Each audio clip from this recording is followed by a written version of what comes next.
কি বলবো আমার জীবনের দুঃখের কথা।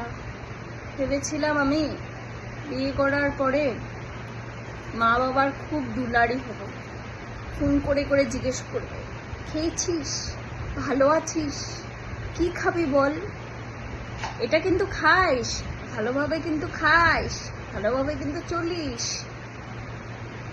কিন্তু না, হয়েছে উল্টাটা।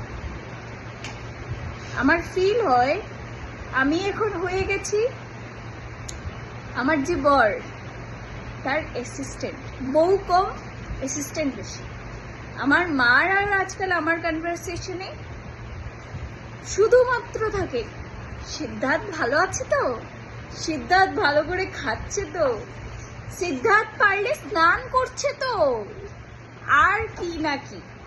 সিদ্ধার্থকে কিন্তু ভালো করে খাওয়াবি, সিদ্ধার্থ কিন্তু কলেজ থেকে আসলে এইভাবে দিবি, কোথায় আমাকে কি বলবে তা না। আর আমার বর এটার এত এত ফায়দা উঠাচ্ছে, একটুখানি 19 থেকে 20 কি হয়, পুরো শকুনি নেওয়া হয় ডিরেক্ট শাশুড়ির কাছে ফোন ফোন করেই, অন্য কিছু না। আজকে তোমার মেয়ে এটা করেছে, আর কি দে দনাদন গালি। আগে কি গালির আমার কি কম মানে রেকর্ড ছিল?